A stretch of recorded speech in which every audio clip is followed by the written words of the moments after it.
Entonces,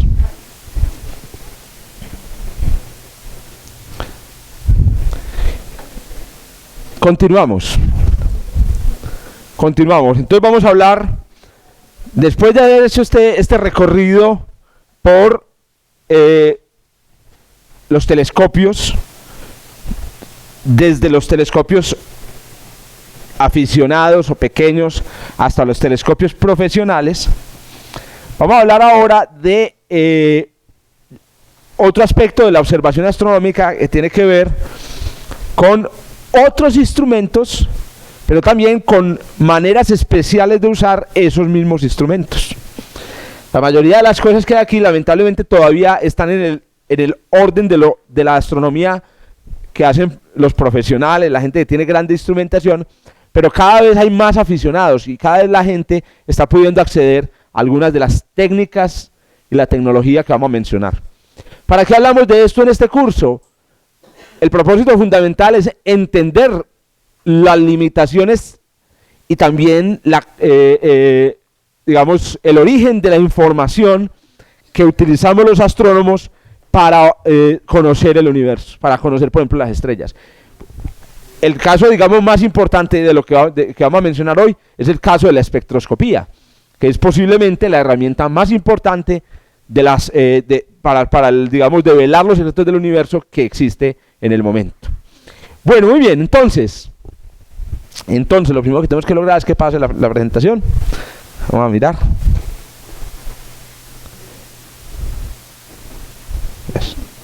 Vamos a ver si conectando, como hace el ingeniero. Esto no se prende.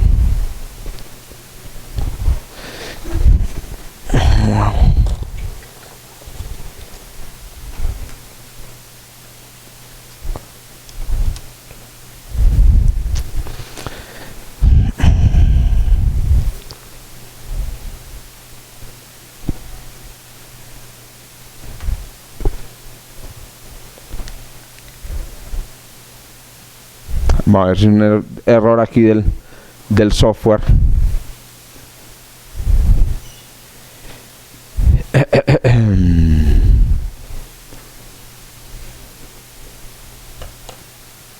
Están por allá, vale, uno de los computadores. No sé.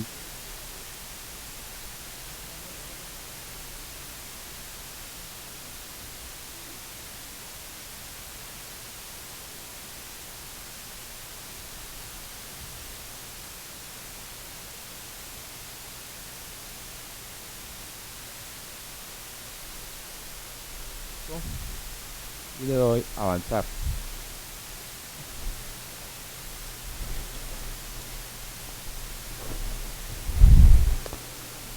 Juancho, va a necesitar que me pases entonces los slides porque no me está funcionando ninguno de los dos controlcitos.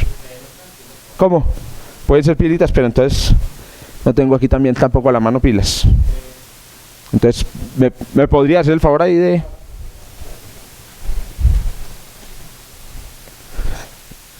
Bueno. Muy bien, entonces, el telescopio, digamos, fue la herramienta fundamental de la astronomía desde Galileo hasta más o menos los principios de los siglos XIX. Cuando se estaban construyendo los más grandes telescopios, se estaban también haciendo grandes descubrimientos en el área, digamos, de la utilización de otros fenómenos físicos y otro tipo de instrumentos, digamos, para estudiar el universo. Estamos hablando, por ejemplo, de que esta es la época en la que se empieza a utilizar la fotografía o en la que se empiezan a utilizar los espectroscopios para hacer, digamos, análisis tanto físicos como astronómicos de distintas cosas. Muy bien, entonces, algunos hechos importantes, digamos, que marcaron el desarrollo precisamente de estos nuevos avances instrumentales y técnicos en esta época. El primero, digamos, tal vez uno de los más importantes de todos, porque todos los demás dependen de es el de la fotografía, y ustedes saben que se inventó más o menos por allá en 1820. Efectivamente, además, es una de las primeras fotografías que tomaron, por ejemplo, de la Luna. Apenas alrededor de un par de décadas después empezaron a tomarse las primeras fotografías de las estrellas, y fotografías de las galaxias, por ejemplo, lo pudieron obtener hasta tener telescopios grandes combinados con cámaras fotográficas. En la época de Parsons, por ejemplo, de William Parsons, todas las observaciones de las galaxias o de las nebulosas espirales se hacían con dibujos, eran dibujos que se hacían de estos objetos, hasta que el advenimiento de la fotografía y los grandes telescopios a finales del siglo XIX. La espectroscopía fue otro descubrimiento fundamental que se hizo más o menos en el año 1814, lo hicieron físicos y químicos estudiando la luz de los cuerpos calientes, y hubo otros dos descubrimientos también en el siglo XIX que, digamos, sembraron el camino para lo que sería, digamos, el uso de instrumentos distintos al telescopio en el siglo XX. Aquí no está mencionado, pero también fue fundamental el descubrimiento de las ondas de radio por Franz Hertz, ¿cierto?, que también obviamente está relacionada con el hecho de poder observar el cielo o el universo en otras longitudes. Perdón, ahí está, qué pena, estaba ahí elevado. Muy bien.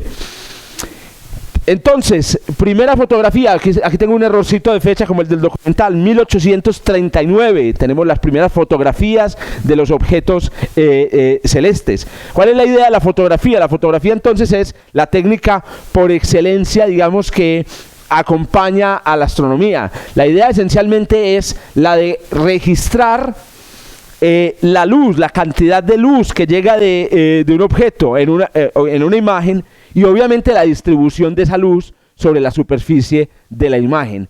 En el tiempo, digamos, de la invención de la fotografía, ustedes saben que esto ocurría poniendo la imagen en la superficie de un vidrio, más adelante de un plástico que tenía aplicada una sustancia que reaccionaba a la luz. Esa sustancia normalmente estaba asociada a óxidos de plata, después se lavaban y ahí la plata quedaba fijada, había una reacción, y esa reacción después hacía aparecer la imagen. Hoy en día la situación ya es muy distinta, y esta es la fotografía con la que hoy convivimos nosotros. La situación es que hoy en día la fotografía consiste en registrar la intensidad, esencialmente la intensidad de la luz sobre una imagen, utilizando para ello una matriz de cajitas o de puntos que esencialmente tienen un dispositivo capaz de determinar cuánta luz llega ahí.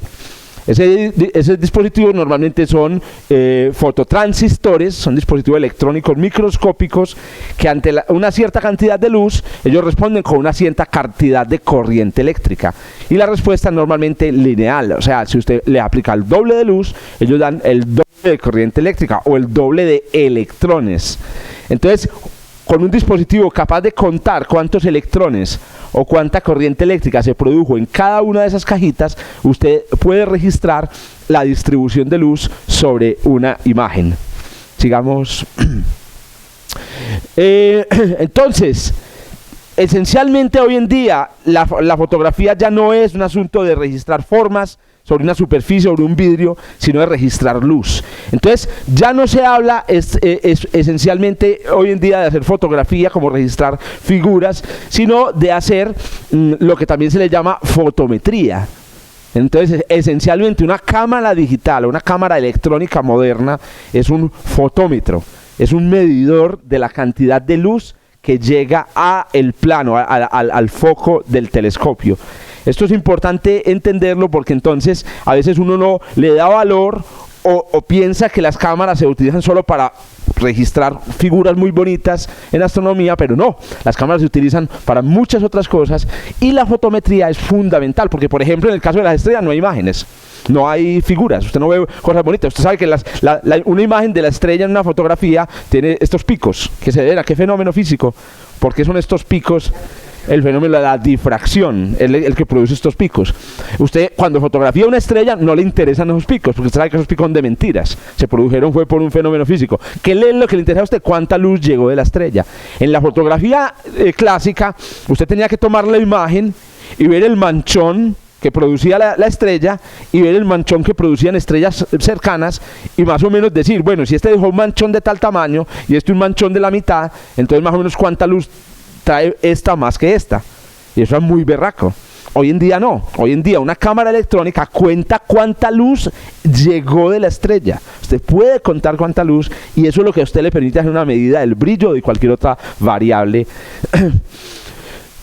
Las propiedades de las cámaras que se utilizan hoy en día, que hay dos tipos de cámaras fotográficas que se utilizan hoy en día, dos tipos de tecnología que se llaman la tecnología CMOS, que es una tecnología que utiliza física del estado sólido, y la otra es la tecnología CCD. La tecnología CCD ha sido una tecnología muy popular por muchos años, pero hoy en día ya, pues digamos, se está volviendo mucho más popular la tecnología CMOS, pero digamos, ambas tienen el mismo principio de funcionamiento. Usted tiene la superficie de digamos, un dispositivo hecho de silicio, de semiconductores, la tiene dividida en pequeños pedacitos, y cada pedacito tiene un circuitico muy chiquitico capaz de responder a las corrientes inducidas por la luz. Bueno, las propiedades de una cámara hoy en día se miden en lo que se conoce como el número de píxeles, claro, donde cada píxel es cada uno de esos elementos de la cámara capaz de registrar cuánta luz llega en ese punto.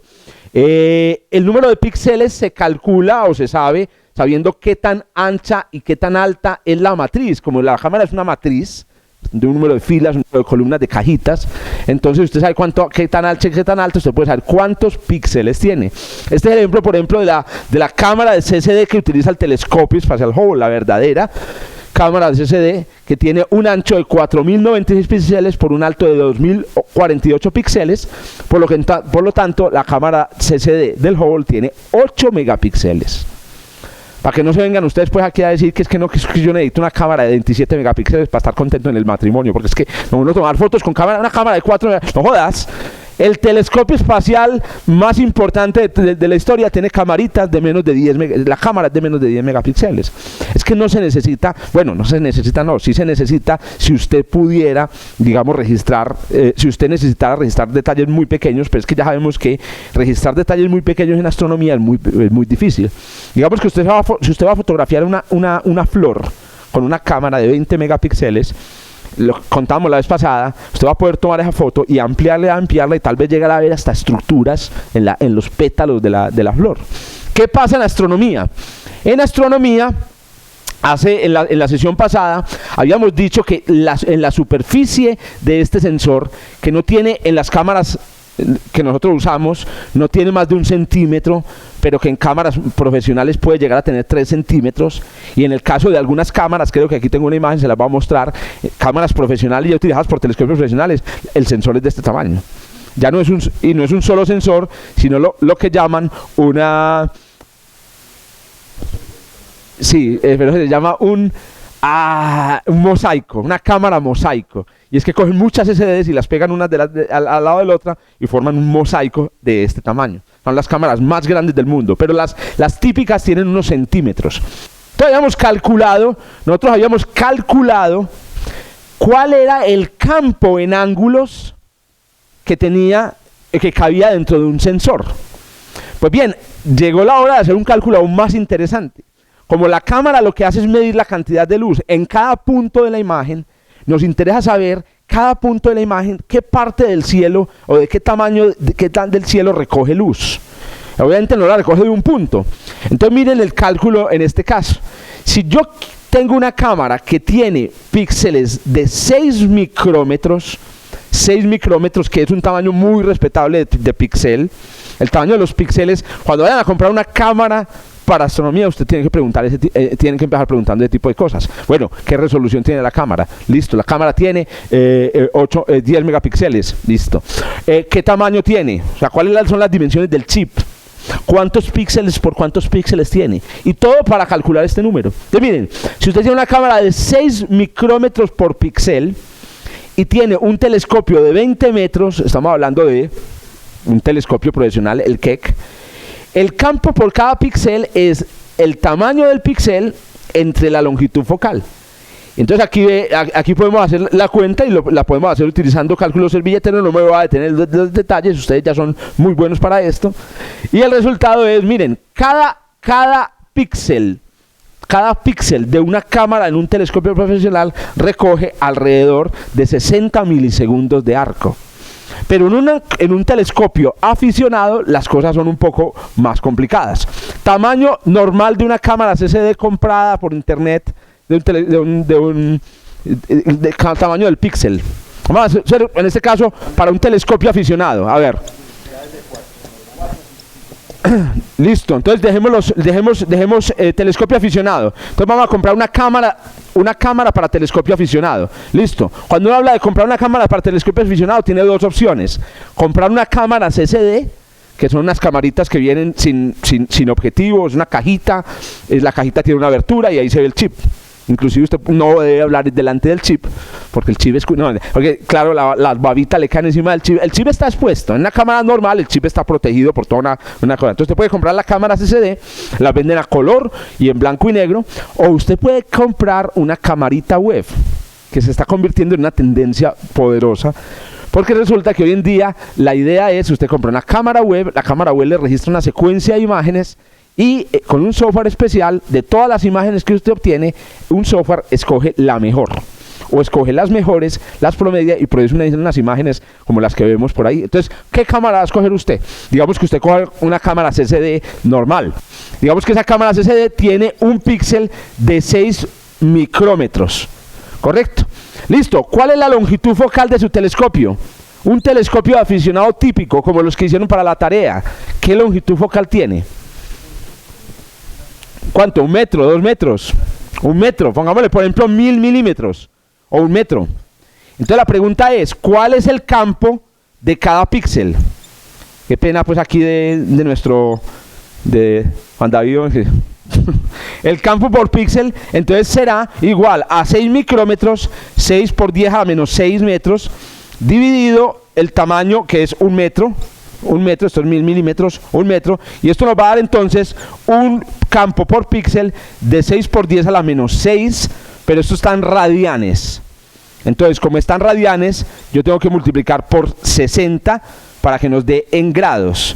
Entonces, al multiplicar por 60, esto nos va a dar 6 por 6, 36, 6 por 6, 36, 10 a la menos 5, 10 a la menos 4 grados. Este va a ser el campo en grados. Si ahora yo quiero pasar esto a segundos de arco, entonces lo voy a multiplicar por 3600 segundos de arco, que es lo que tiene 1 grado, que lo va a hacer redondeador servilletero a 4000.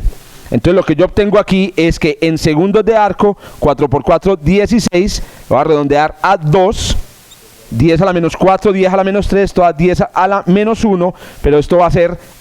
hay un 16 que tiene un 10 y el resultado es el siguiente. Miren que he ido muy rápido en este cálculo, no me detuve, pero las habilidades están ahí. Si usted se detiene un momento a hacer este cálculo, le da esto: 2 segundos de arco. Eso quiere decir que si usted utiliza su telescopio de aficionado para tomar una fotografía de la luna, en cada píxel le va a salir una cosa que tenga 2 segundos de arco. Eso le permitiría a usted, por ejemplo, saber qué cráter, cuál va a ser el cráter más pequeño que usted podría fotografiar. 2 segundos de arco. Solo que hay un problema. ¿Y cuál es? Cuando hablábamos de las limitaciones del telescopio hace 8 días, decíamos que la atmósfera, la turbulencia atmosférica, produce un movimiento de las imágenes, un temblor, de 3 segundos de arco. Y entonces, ¿cuál es el resultado? Aún en un telescopio aficionado o en un telescopio profesional, el temblor de la atmósfera puede hacerle borrosa las imágenes, así usted tenga píxeles súper chiquitos y súper buenos para hacer su registro. Sigamos adelante. Muy bien, a ver, despertemos entonces y vamos a resolver esta pregunta. La cámara del Synoptic Telescope for Surveys. Este va a ser el telescopio con la cámara CCD más grande del mundo y la de más resolución. Tendrá 1 gigapíxel. ¿Qué dimensiones en píxeles tiene la cámara? Ancho por alto.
¿La 1, la 2 o la 3? Miren la importancia. Usted le dice la resolución de la cámara, de su cámara fotográfica recién comprada, full frame, una cosa espectacular, y le dicen que es 27 megapíxeles. Pero para usted poder calcular lo que le interesa en astronomía, que es de qué tamaño es cada píxel o cuántos píxeles por cuántos píxeles tiene que saber convertir los 27 megapíxeles en filas por columnas. Listo. Entonces, alce la mano los que dijeron la 1. Correcto. Y los que dijeron las 2, ¿por qué les dio 1 gigapíxel? Ahí haciendo. ¿Cuánto es 1 gigapíxel? 10 a la 9. Música para mis oídos. Ya ustedes piensan en 1 gigapíxel y piensan en un 9. Eso es un punto importante, es un hito importante. 1 gigapíxel es 1000 millones de píxeles o 10 a la 9 píxeles. Entonces la pregunta es, este es el número total de píxeles. Para encontrar este número usted multiplicó el ancho por el alto, ¿cierto? ¿Cuál de esos dos par de números multiplicados dan 10 a la 9? Entonces uno puede probar, como hace uno para resolver todos los exámenes del IFE y todas las cosas. Uno dice, a ver, 1000 por 1000, ¿cuánto da 1000 por 1000? Esto es 10 a la 3, 10 a la 3 está 1 millón, esto da 10 a la... entonces no es esa. 1000 millones por 1000 millones, pues jodas, no jodas, entonces tiene que ser la primera. Ahora vamos a ver si es la primera. 30.000 píxeles, o que es 3 por 10 a la 4, por 3 por 10 a la 4, 30.000. Y eso nos da 9 por 10 a la 8. Y 9 por 10 a la 8, eso ya es casi 10 a la 9, ¿cierto? Entonces aproximadamente 30.000 píxeles. Si usted, como lo somos la mayoría, fuera adicto a las calculadoras, ¿qué operación en la calculadora utilizaría para encontrar cuánto es el ancho por el alto? La raíz cuadrada.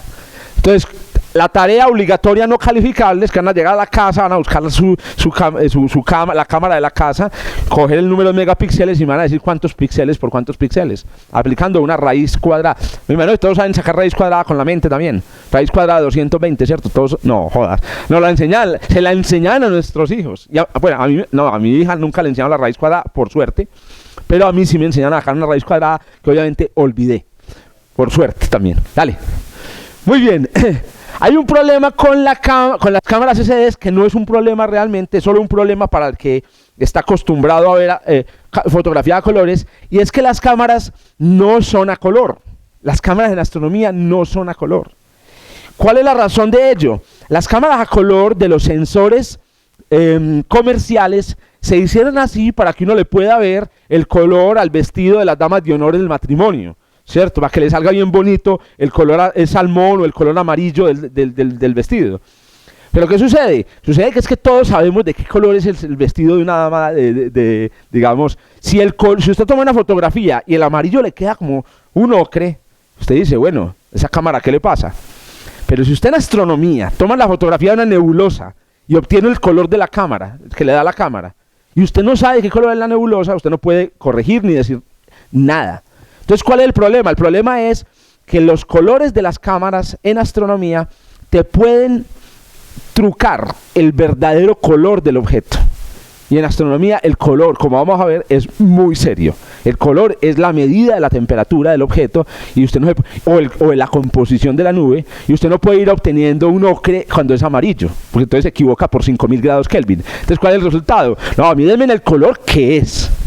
Hay un caso muy conocido de errores en fotografías hechas a color, que es el caso de la nave Viking que visitó el planeta Marte en los años 70. Resulta que él tomó una fotografía del planeta, y yo no sé si todos recuerdan las primeras imágenes de Marte, de una nave que se posó en la superficie, era rojo. Uy, confirmado, el planeta rojo. Y cuando se fueron a ver, no señor, resulta que la cámara CCD trucó el color, y el color que vimos no era ese. Solo fue hasta los años 90 cuando mandaron otros rovers, pero ya los llevaron con cámaras para calibrar el color, que supimos que Marte no es rojo. Eso no es cierto. Marte es color salmón. Color salmón. Y ya las fotografías que uno ve de color hoy del Curiosity son 30 años de ajustar el color de las fotos de Marte. Es súper delicado. Entonces, ¿qué se hace? En realidad en la fotografía astronómica profesional se utilizan cámaras en blanco y negro y filtros. Pasemos. Esta fotografía espectacular que ustedes ven ahí es una mentira absoluta. ¿cierto? Una mentira absoluta. Y lo es esencialmente por el uso de los filtros. Los filtros ayudan a crear esta fotografía y uno puede crear una fotografía tan bonita y tan espectacular y tan colorida como quiera usando filtros. Entonces, y mucho Photoshop. La idea esencialmente de los filtros es que de la misma manera que funciona el color en nuestra retina, si ustedes recuerdan, habíamos dicho que el color funciona porque usted llega a la luz blanca, una combinación de colores, y estimula proteínas en la retina que tienen sensibilidad a distintos colores. Cuando el fenómeno, digamos, bioquímico que hay ahí ve las reacciones que se producen, sabe cuánto de cada color salió, porque ve los productos de esta proteína que era sensible al rojo, o ve los productos de esta que era sensible al azul. Si se producen más productos de la sensible al rojo, estoy viendo un objeto rojo, pero si se producen más productos de la que es de la luz, de las proteínas sensibles al azul, estoy viendo una cosa azul. Y así el cerebro construye eso que llamamos nosotros, esto que es un fenómeno en realidad neuropsicológico, que es el color. Alguien me preguntaba, creo que era, ¿cómo es que es David, Julián? Alejo, cuando hablábamos del color en la primera clase de la observación, le contaba yo a Alejo que hay en la Universidad de Antioquia se dicta un diplomado completo de teoría del color, que es muy conocido y lo utilizan mucho las empresas de Medellín de pinturas y de blanqueamiento de dientes, ¿cierto? Y también la Nacional de Chocolates, para hacer el maní. Para hacer el maní en la Nacional de Chocolate tienen que medir el color, miden el color, la selección, creo que el control de calidad, cuando pasa el maní tostado, tienen que medir el color con un espectrofotómetro, técnicas astronómicas, inventadas por astrónomos para seleccionar los manís que quedaron bien asados y así entregarnos unos manís perfectos. Te saca una bolsita de maní y dígame, ¿qué maní ahí es imperfecto? No es como el maní que le venden a uno en los buses por ahí, ¿sí o qué? Que eso es inflado con tuberculosis. Bueno, sigamos. Entonces, ¿qué se hace? Así, las textileras, claro. Todos los que necesitan colores, por ejemplo, estandarizados. Una textilera, una industria de pintura. No es el azul que produce Pintuco, es el mismo azul. Exactamente el mismo. Y podría ser distinto. Bueno, entonces, ¿qué se hace en la fotografía astronómica? Se reproduce el fenómeno del ojo. En vez de tener una imagen a color producida por un dispositivo muy complejo, se coge y primero se toman fotografías o se sensibiliza la cámara dejando pasar solo el color, solo determinadas bandas. Aquí vemos, por ejemplo, cómo se construyó la anterior. Se dejaron pasar ciertos colores específicos y después la intensidad de esos colores se suma digitalmente y asignándole al computador a cada una de estas un color ya en la pantalla, se produce una imagen a color del objeto. Perdón, pero aquí es porque realmente el sensor, como dijiste ahora, tiene que ser monocromático. O sea, no puede ser una cámara de colores porque ya las provocaría, ya daría el resultado final. En este caso es cada toma lleva un filtro y se expone, ¿cierto? Correcto. Es por eso básicamente. Correcto. Sí, señor, exacto. En las cámaras SD a color no hay filtro, sino que cada píxel, cada elemento de fotografía tiene, digamos, subelementos sensibles a distintos colores. ¿Cuál es el problema? Eso no está estandarizado y no le da libertad al astrónomo de componer el color o de corregir efectos de color, por ejemplo, que se producen en una toma. Entonces usted toma una fotografía muy bonita de la nebulosa de Orión y la fotografía le queda súper bonita porque usted ha visto la nebulosa de Orión toda la vida. Pero el día de mañana toma una fotografía de un objeto completamente nuevo y la composición que le hizo el ingeniero que puso no es estándar o no es la que usted necesita, y por eso utiliza esto que se llama entonces fotometrías SD, ¿cierto? Alejo está muy lejos. Venga, está Alejo. David, venga, Juanda. Alejo, vamos a escuchar a Alejo, que Alejo tiene cosas interesantes para decir.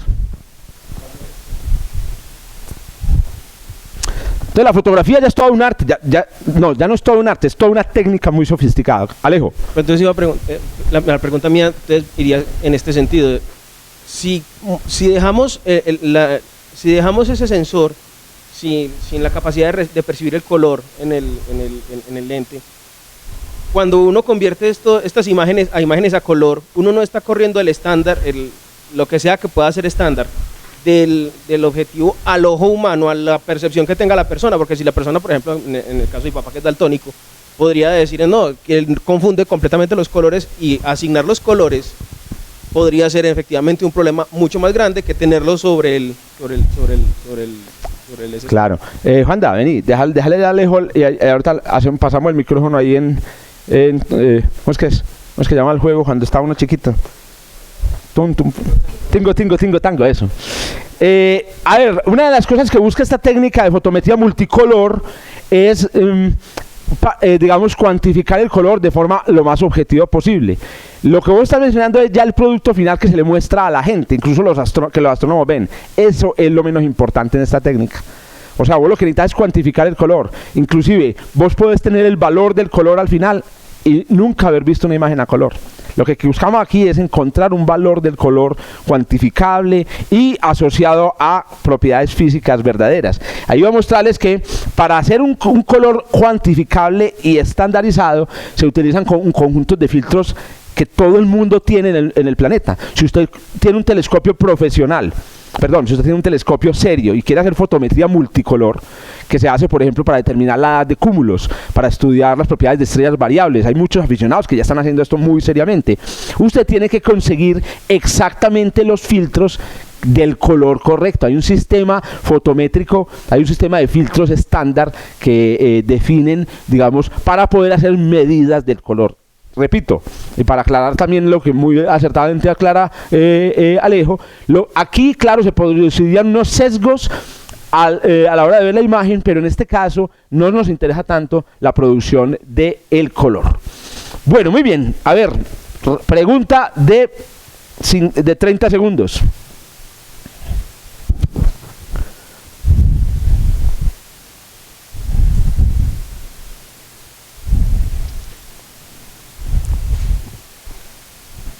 Nada, empezar.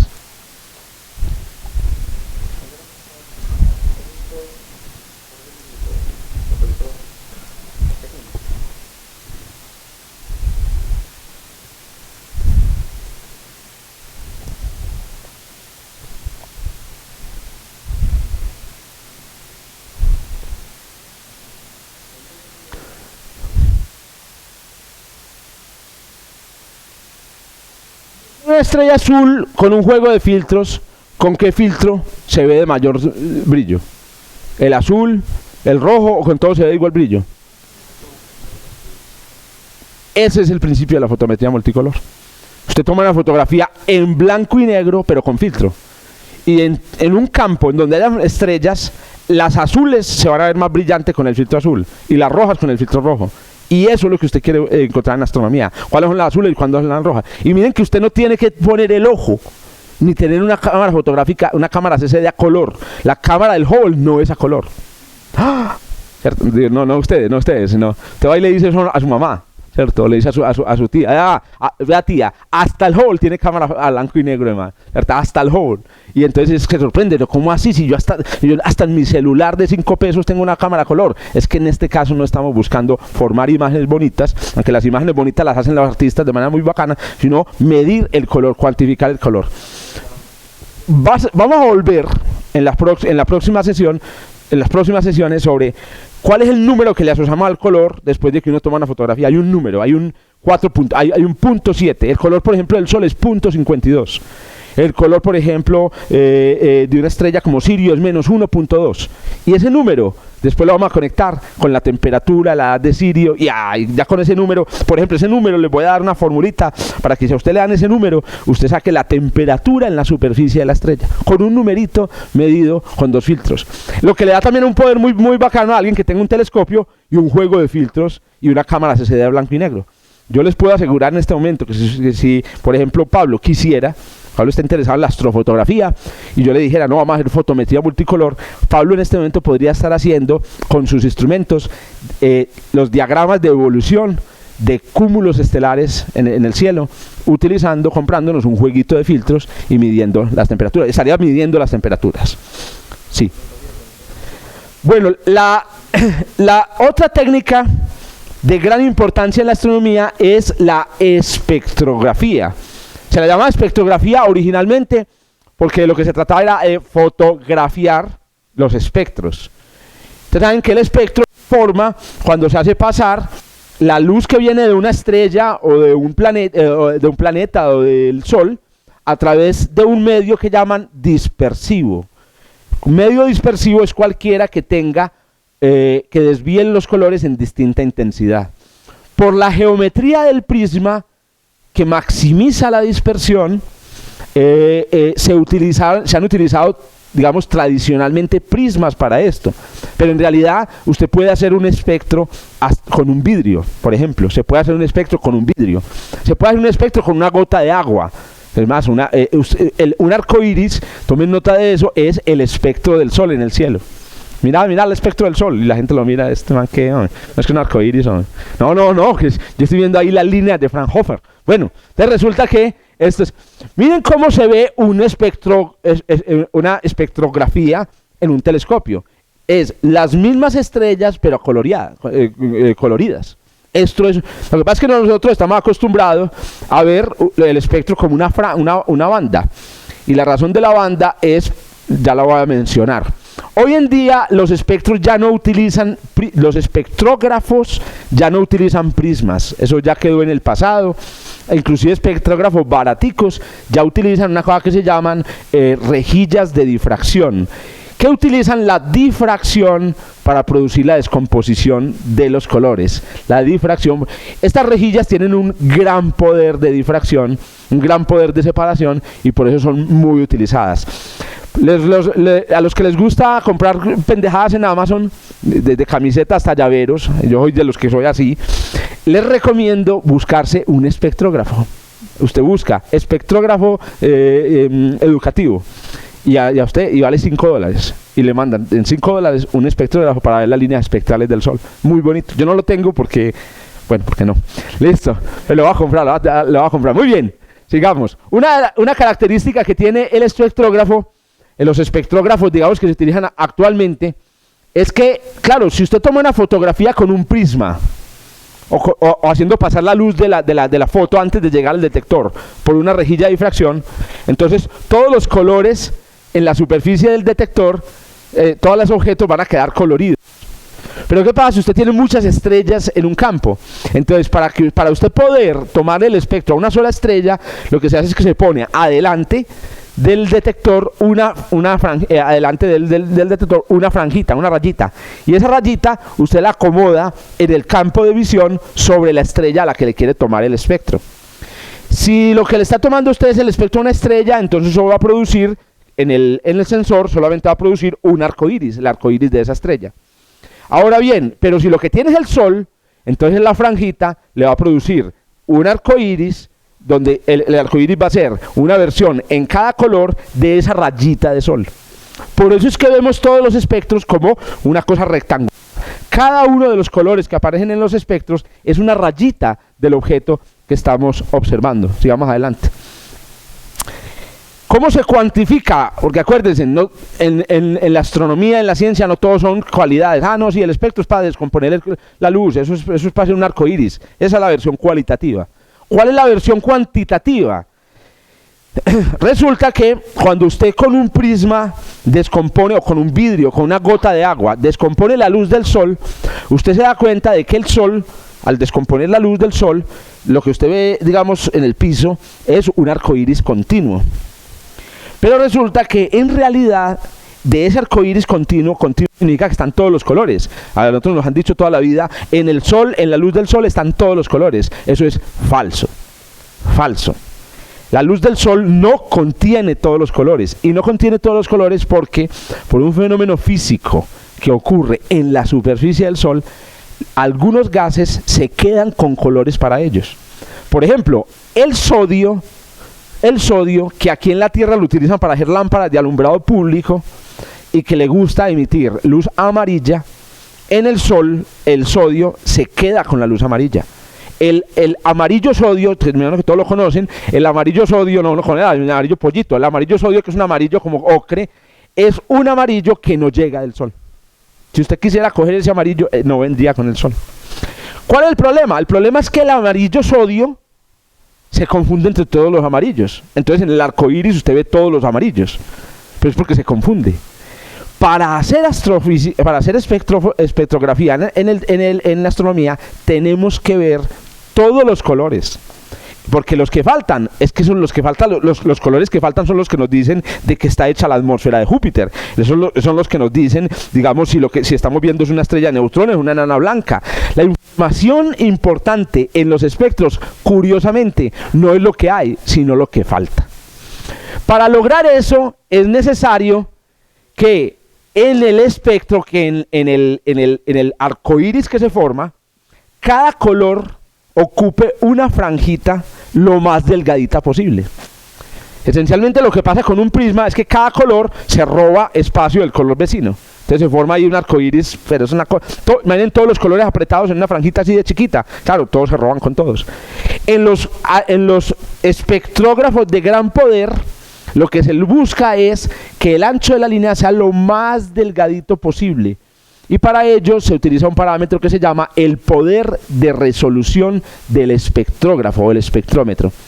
Entonces, en este caso, el poder de resolución del espectrógrafo se mide mide lo siguiente: el ancho de cada una de las lineecitas del espectro es igual a la longitud de onda en la que se está observando más o menos entre el poder de resolución. Entonces, por ejemplo, un espectrómetro con un poder de resolución de 1000 que observe luz visible, que tiene 600 nanómetros, tendrá cada una de las líneas 600 dividido 1000, 0.6 nanómetros. 0.6 nanómetros es una distancia muy pequeña en términos de color. Usted no distingue un color que tenga una longitud de onda y otra longitud de onda que apenas se distingan por 0.6 nanómetros. Este es un espectro de alta calidad. Estos son los espectros que buscamos tener. Cuando usted logra eso, ve esto. Esto es lo que usted ve cuando usted utiliza un espectrógrafo o un espectrómetro de alta resolución. Bueno, entonces a ver, la explicación. ¿Qué es lo que estamos viendo ahí? ¿Qué parte del Sol estamos viendo ahí? ¿Este es el lado izquierdo del Sol y este es el lado derecho? No. Entonces, ¿qué es lo que estamos viendo? Porque esto es el Sol. Entonces, ¿dónde está el Sol ahí? ¿Cuál es la parte? El Sol está aquí en la mitad. Cada una de las líneas es el mismo pedazo de Sol, pero el color de ese pedazo de Sol. Entonces, en realidad, cada una de estas líneas es el mismo Sol, pero en distintos colores. ¿Ok? Un pedacito lineal. Es obvio que si yo hago un huequito, es muy complicado porque nos quedarían solecitos redonditos y los solecitos redonditos se solaparían. Entonces, también esa es la otra razón por la que se hacen líneas, porque las líneas se solapan menos. Si pusiera un rectángulo también. Eso, ¿cuántas líneas hay ahí? Entonces el número de líneas que hay aquí va a depender del tamaño del sensor, de la longitud focal del telescopio. Estamos hablando de líneas, de cuántos colores aparecen ahí. Ahora, si ven lo que pasa aquí, el milagro que aparece aquí es que no están todos los colores. El color, por ejemplo, del que les estoy mencionando, que es ese amarillo ocre, no lo logro ubicar por aquí, pensaría que son estos dos, pero no me ayuda mucho el color. Por ejemplo, hay unas líneas por aquí, estas líneas aquí, estas ausencias de color aquí, se deben al hidrógeno. El hidrógeno le gusta este color. Al hidrógeno le gusta mucho el rojo oscuro, pero también les gustan otros colores. Aquí, por ejemplo, un ojo entrenado vería hierro, calcio, ¿cierto? Increíble. Uno entrenado sería capaz de ver, ¿cierto?, las vitaminas y los minerales del Sol. Ahí está el secreto de por qué la espectroscopía logra vencer esa tara que tenía, ¿cómo es que se llamaba este filósofo? Que decía, nunca vamos a poder saber la composición de los planetas y las estrellas. ¿Cómo se llamaba? ¿Se acuerdan? Comte, eso. Nunca vamos a saber de qué están hechos los planetas y las estrellas. Y después, tenga, para que lleve. Hágale. Hoy en día, la espectroscopía ha avanzado, pero cantidades. Este es el espectro del Sol y ya se ve como un rectángulo, pero les había contado que la razón por la que se ve como un rectángulo y es porque no cabe en la pantalla. Entonces, claro, está aquí y en vez de seguir aquí, la ponen abajo. En realidad, también la razón por la que se ve así es que así es el espectrógrafo. El espectrógrafo descompone la luz. Y lo que hace el espectrógrafo no es descomponerla en una gigantesca cinta, sino que por el diseño del espectrógrafo, él saca un arco iris rectangular. Espectacular, un arcoíris así en el cielo. Bueno, whatever, ¿cierto? Pues diseñemos arcoíris en el cielo. Este es un espectro de muy alta resolución y aquí ya no solo se ve que falta color, sino que se ve que los colores que faltan no son únicos, sino que falta ese y los colores un poquito vecinos. Miren, esta línea que ustedes ven aquí, que creo que estas son las dos líneas que se llaman las líneas del sodio. Ah, no, son estas dos, mírenla aquí. ¿Sí? Que es como un ocre.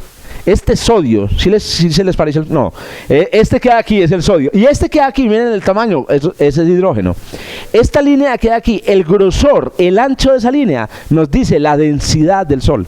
Por ejemplo, los astrónomos y los físicos han llegado a un punto de ser capaces de ver una línea espectral y decir, uy hermano, eso está súper denso. Cuando usted toma el espectro de una enana blanca y el espectro de una estrella blanca, aunque usted no le sepa el tamaño, con solo ver el grosor de las líneas, usted sabe cuál es enana y cuál es grande. Cuál es grande. Las líneas de las enanas las líneas de las enanas son anchas y las líneas de las grandes son delgaditas. ¿Por qué? Lo vamos a ver después. Eso se llama ensanchamiento por presión de las líneas espectrales. De nuevo, como les decía, en la fotografía esto se ve muy bonito. ¡Ay, qué tan bonito el arco iris al que le faltan colores! Sí, puf.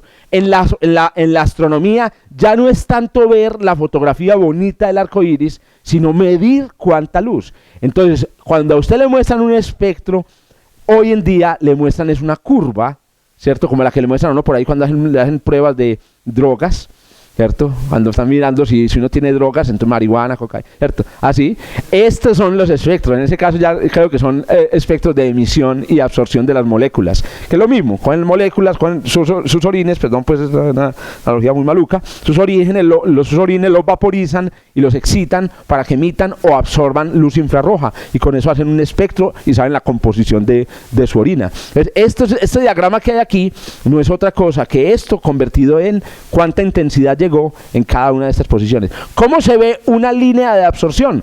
No se ve como un negro, sino que se ve como un hundido respecto a una curva que debería ser continua. Y lo que se ve aquí, que es muy interesante, es que donde supuestamente falta todo el color, en realidad no falta todo. En realidad, ese amarillo ocre del sodio no falta del todo, sino que hay un poquito de amarillo ocre que todavía queda, y también ese poquito los astrónomos lo cogen y hacen algo con él. Un astrónomo es, haga de cuenta que un reciclador. Ya habíamos hecho la analogía con un torturador, ¿cierto? Alguien que trabajaba en la CIA en el Medio Oriente. Entonces un torturador coge pues los muchos fotones y les saca toda la información. También un reciclador coge los fotones y saca lo mejor que puede de ellos. Muy bien. Pregunta de 30 segundos.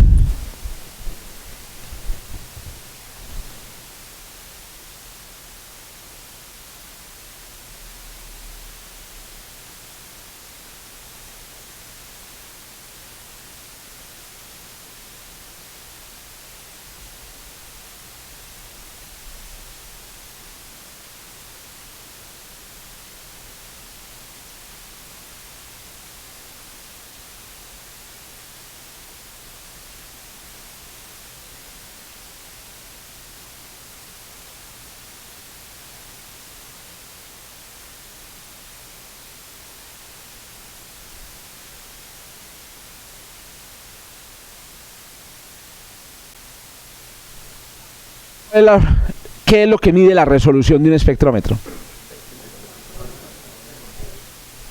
¿Quién dijo que la 4? La longitud de onda más larga que puede mostrar. La 1. La 2. La 3. Ok. Muy importante. Recuerden, esta autoevaluación tiene el propósito de que usted se equivoque. Los que se equivocan aprenden, los que no, simplemente continúan hasta que se equivoquen.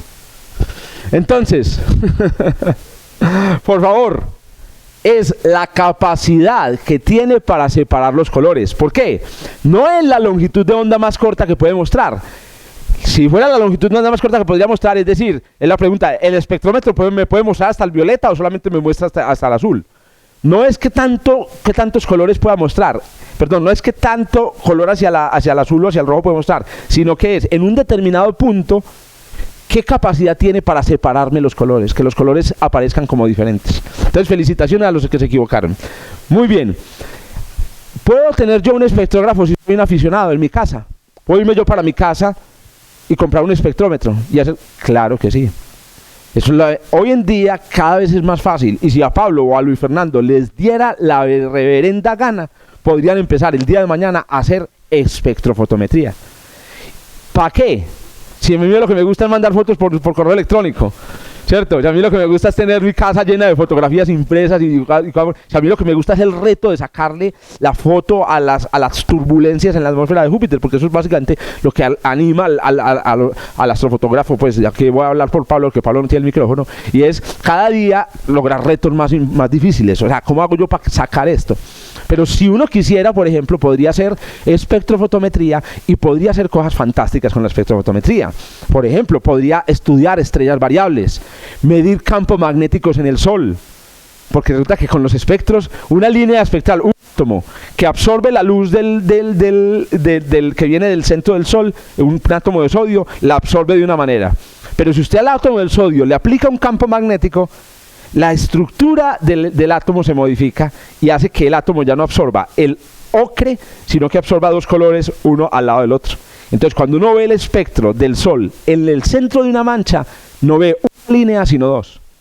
La separación entre las dos líneas dice qué tan intenso es el campo magnético. No, estos puta astrónomos hasta brújula tienen con luz, ¿cierto? Así es como se mide cómo es el campo magnético del Sol. El campo magnético del Sol es 2000 veces, en los lugares más intensos, 2000 veces, perdón, 1.000.000 de Gauss, me decía ayer, esta semana, un experto que vino por aquí sobre el Sol.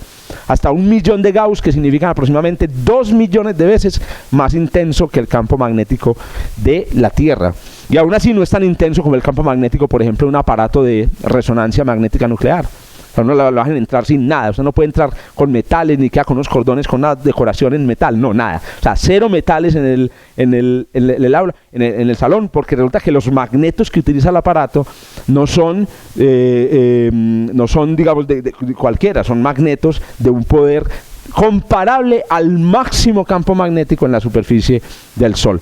Espectrofotometría, podrías calcular la composición de asteroides, podrías medir la composición de las atmósferas planetarias y en los grados más extremos podrías medir la velocidad con la que se mueven estrellas binarias con un telescopio de aficionado. Hoy en día ya las cosas están llegando. Otra vez, en Amazon, en telescopes.com, voy a comprarme un espectrómetro. Bueno, fotografía y espectroscopía abrieron ventanas increíbles a la observación. La fotografía dejamos registro permanente y además hacemos medidas objetivas. Una cosa es ver una foto y otra cosa es medir una foto.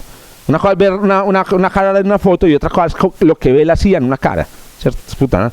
Para la CIA una cara es un montón de números, ¿cierto? Y es así como ellos son capaces de detectar quién puso el atentado terrorista por allá en Boston. Tan solo con unas cuantas fotos tomadas por gente en la calle lograron sacar, y no todo, tenían el registro hasta que se iba a morir el tipo con la fotografía. Lina, ibas a hacer una pregunta. Entonces, tingo, eso. Lina. Pero entonces, ese espectro del Sol, pues, es como un promedio de varias, pues, que lo apunten a varias partes. Ah, sí, muy interesante. En realidad, ese espectro que hay es tomado sobre un punto del Sol donde no haya manchas. Porque, claro, si vos te separas en una mancha, ahí es donde observas entonces un espectro distinto. A eso le llama desdoblamiento Zeeman de las líneas espectrales. Es un fenómeno muy bonito. Y esta semana pasada tuvimos la visita de Andrés Muñoz, un experto en la Universidad de Stanford, en la Universidad de Montana, en estudiar los campos magnéticos del Sol para predecir el ciclo solar. Este tipo nos mostró que tiene un modelo, que yo espero explicárselos al final del curso, de cómo predecir si el Sol va a estar muy bravo o muy tranquilo en los siguientes 11 años. Un espectro sobradísimo, y todo arranca a partir de lo que llaman magnetogramas, que son fotos del Sol, pero no en luz, sino en campos magnéticos, y que se forman teniendo el Sol y haciendo pasar cada punto de la superficie por un espectrógrafo, y midiendo el efecto Zeeman, diciendo, bueno, aquí es desdoblamiento, aquí no, aquí sí, aquí sí, aquí no, aquí sí, aquí sí. Con eso forman un mapa de los campos magnéticos de las manchas, y con ese mapa es que se han descubierto que las manchas tienen una polaridad, otra la otra, que esa polaridad se modifica. Hay un montón de cosas espectaculares que se han hecho solo con efecto Zeeman. Me preguntaba ahorita, ¿cuál es que es tu nombre? Iván. Puedo yo observar en algo que no sea luz, el cielo. Ese es el otro gran avance que tuvo la astronomía a principios del siglo XX. Estamos hablando de en 1930, el primer radiotelescopio. Yo no sé si ustedes recuerdan las historias de los primeros radiotelescopios. El primer radiotelescopio lo construyó Karl Jansky por accidente, en una época en la que se estaba pues tratando de estudiar las ondas de radio, la propagación de las ondas de radio en la atmósfera, 1930.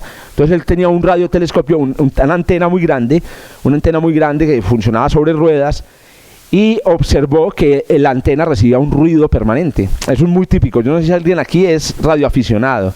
Si es radioaficionado, si tiene licencia de radioaficionado, tiene en sus manos la licencia de radioastrónomo, porque resulta que la radioastronomía en ciudades solo se puede hacer en las frecuencias en las que trabajan los radioaficionados y con las antenotas que usan los radioaficionados. Hacer radioastronomía en microondas, como le contaba otra vez, ¿cómo es? Al tocayo, es muy difícil. Entonces este tipo, lo primero que pasa cuando uno prende un radio es que no se escucha no ruido cuando no hay una señal definida. Y ese ruido es la señal, en el caso de la radioastronomía. El problema es que este tipo iba a observar cómo se propagaban las señales en la atmósfera. Yo no sé si ustedes saben que con un radio de onda corta usted puede sintonizar emisoras rusas, ¿cierto? Usted con un radiecito de onda corta, yo jugaba mucho con eso cuando estaba, digamos, adolescente. Me regalaron un radio de onda corta y me subí al último piso de mi edificio a buscar emisoras en otros idiomas. Espectacular escuchar una emisora rusa en la casa. Pero yo no entendía, ¿pero por qué? ¿Cómo hace uno para llegar? Y el Nintendo, ¿dónde estaba el Nintendo? No, yo no tenía plata para Nintendo. Entonces, ese era un primo mío que nunca aprendió nada de radioastronomía. Bueno, entonces resulta que yo trataba de sintonizar y me salían esta emisora y yo me lo pregunté, ¿pero por qué? Si están en Rusia, al otro lado del planeta. No sé si ustedes saben que es que la atmósfera es un espejo, ¿cierto? Si usted mirara en radio hacia el borde hacia el horizonte, vería reflejada en la atmósfera las ciudades que están al otro lado. Y en el reflejo vería el reflejo de otras que están al otro lado. Y al final, en onda corta, usted podría ver a Rusia reflejado sobre la atmósfera. Entonces este tipo estaba estudiando eso. Miraba qué se veían, qué reflejos se veían en la atmósfera, pero todo el hijo del diablo tiempo veía una señal, un ruido permanente. Con el tiempo empezó a dar cuenta de que la señal salía por el horizonte y después se ponía por el horizonte cada 12 horas. Entonces el tipo dijo, no jodas, esto tiene que ser un extraterrestre. Entonces, esto no puede ser una señal de una emisora. Esto tiene que ser algo. Pues este señor descubrió el centro de la Vía Láctea. Lo que estaba él detectando era el paso de Sagitario por encima. Entonces ahí nació la radioastronomía. Podemos observar el centro de la Vía de la galaxia. Si en lugar de ver luz, vemos radio. Ventaja de hacer radio en Medellín o en Colombia. De hacer radioastronomía en lugar de hacer astronomía óptica. Resulta que las ondas de radio atraviesan muros, ¿cierto? Atraviesan nubes, atraviesan atmósferas, y por lo tanto usted puede hacer, en principio, en ciertas bandas, radioastronomía. ¿Cómo funciona el radiotelescopio? Para el que esté pensando en construir uno, lo mismo que un telescopio, con algunas salvedades importantes que voy a mencionar. Usted tiene un reflector que equivocadamente llamamos antena. Esta no es la antena. Es como si uno le llamara al espejo de un telescopio, lo llamara a la cámara del telescopio. No, aquí se refleja. ¿Y se refleja dónde? Normalmente se refleja, como sucede en los telescopios, al foco donde está la antena. Y la antena normalmente es un objeto chiquito que tiene lo que es sensible a las ondas de radio. Las cámaras o las antenas de los radiotelescopios son muy distintas de las cámaras. Las cámaras fotográficas, usted llega la luz y produce corrientes eléctricas microscópicas en cada píxel. En las antenas de radio llega la onda de radio y produce una sola señal. Ahí sí no hay tutía, llega la onda y entonces la imagen y la estructura, no, eso no es así. Para poder ver una estructura usted mueve la antena. Entonces usted está observando el sol, y si quiere ver cómo es el sol en radio, usted mira hacia el centro y a un ladito, a otro ladito, y con el movimiento usted construye una imagen del sol. Y la razón de ello es que los radiotelescopios tienen, una limitación importante que tiene que ver con la capacidad de resolver detalles. Los radiotelescopios muy buenos, pero tienen un problema, yo no sé si lo han visto todos con las antenas, y es que usted le llega una onda de allá y apunta la antena hacia allá y escucha una onda que viene por... qué huevo, pero yo ¿por qué te estoy escuchando? O ustedes lo han visto con, no sé, con dispositivos RF. Este aparatico funciona con RF, con ondas de radio. Entonces yo este aparatico me puedo ubicar en cualquier lugar, orientarlo en cualquier dirección y doy clic y el computador lo siente. El computador no tiene que estar mirando el aparatico. ¿Se imaginan si el dispositivo tuviera que tener una antena? Seguirme a mí, a ver, hágale, sígame. No, juepucha. Entonces, ¿qué sucede? En radio, las antenas normalmente tienen muchas direcciones en las que pueden ver y eso hace que no se pueda ver en un punto definido. Bueno, son algunos de los discos más grandes del mundo. Hay dos tipos de radiotelescopios, los que son fijos y los que son, digamos, que pueden mover. Este creo que es el radiotelescopio movible más grande del mundo, que es el radiotelescopio de Jodrell Bank, que fue con el radiotelescopio con el que observó Jocelyn Bell el primer pulsar, con el radiotelescopio de Jodrell Bank. Y este es uno muy famoso, seguramente conocerán, que es el radiotelescopio de Arecibo. Ya los chinos están construyendo un Arecibo chino, puta, que se lo va a comer vivo enterito, que es un plato reflector que no se puede mover. Este es el equivalente a al telescopio de Mercurio, que les decía de la Luna, no se puede mover. Entonces, ¿qué es lo que hacen? Aquí colgados de unos postes, y allá no suben sino saltimbanquis a hacerle mantenimiento a huevonada, porque eso es altísimo, ¿cierto? Hay una película de acción en la que hubo una pelea allá, de James Bond. No, sí, una así me han contado, solo recuerdo esto aquí abajo. No, esto tiene, pero sí, hay una película. Sí, James Bond, sí. Estoy pensando aquí en cuál fue la que yo vi, creo que era más antigua. Hay una pelea de James Bond en este detector. Este detector de aquí en particular se llama el detector Serendipity y fue diseñado para buscar vida inteligente. Marihuaneros al 100, hermano. O sea, construir un detector gigante de radio solo para buscar en el proyecto SETI. Dale. Además, este radiotelescopio es el radiotelescopio con el que los seres humanos han mandado la señal más poderosa al medio interestelar. En los años, ya no me acuerdo, en el año 70, mandaron 1 gigavatio concentrado en unos segundos. 1 gigavatio, ¡boom! Lo mandaron en dirección a un cúmulo en la constelación de Hércules a 13.000 años luz de distancia. Es una llamada, es un pulso, ¡boom! No es ni siquiera un SOS, a lo Maduro. No es un SOS, ¿cierto? No es un SOS. En SOS, ¿sí? Aunque Maduro no leyó SOS, no es SOS. No es un SOS, sino que es un pulso, ¡boom! Un boom, ¿cierto? Pero un boom en una frecuencia que cuando un extraterrestre hace boom va a decir, ay puta, ¿qué pasó aquí? Hey, ¿qué pasó ahí? La señal, eso fue alguien que me está diciendo, claro, 13.000 años después. Nos contestan en otros 13.000. ¿Por qué? ¿Qué dijeron? ¿Para dónde la mandamos? Mandémosla para Sirio. Casualmente Sirio podría no tener planetas, perdimos el gigavatio, weón. Listo, entonces mandémosla para Alfa Centauro. Casualmente, entonces dijeron, no come mierda, mandala para el mayor número de estrellas que puedas. Pero entonces ¿qué? Necesito un radiotelescopio que manda en todas direcciones 1 gigavatio, ni por el hijo del diablo. Entonces dijeron, cojamos un cúmulo. En el cúmulo hay 100.000 estrellas. Si entre esas 100.000 estrellas no hay una que tenga... Entonces, ¿qué hicieron? El problema es que para poder cogerse 100.000 estrellas en un pedacito de cielo, uno tiene que tener un objeto muy lejano. Entonces, en 26.000 años les cuento cómo sale la historia. Estos son los radiotelescopios. Todos estamos acostumbrados a ver platos, pero un radiotelescopio casero muy popular lo enseña a construir un sitio de NASA, se llama Radio Jove, y es para observar tormentas geomagnéticas en Júpiter, y tiene la forma de un tendedero de ropa. Entonces usted dice, mamá, préstame un pedazo de patio para construir un radiotelescopio, ¿cierto? Y cuando termina de construir el radiotelescopio, la mamá colgando ropa en el radiotelescopio. Pero es así, es unos cables colgados sobre unos postes conectados a un circuito que enseñan a construir ahí.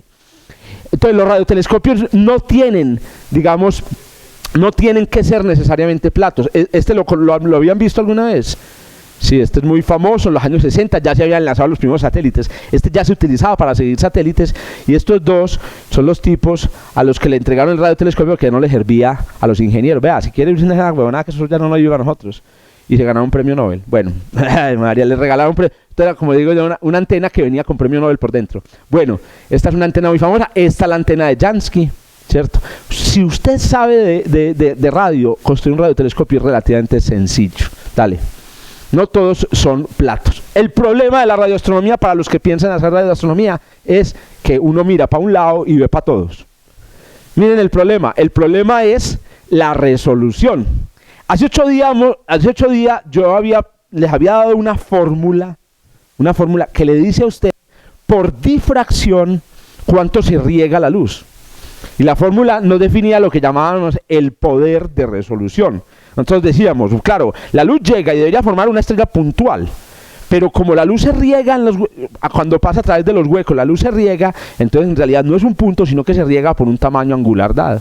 Esa misma fórmula, la fórmula es longitud de onda dividido diámetro, se puede utilizar en un radiotelescopio.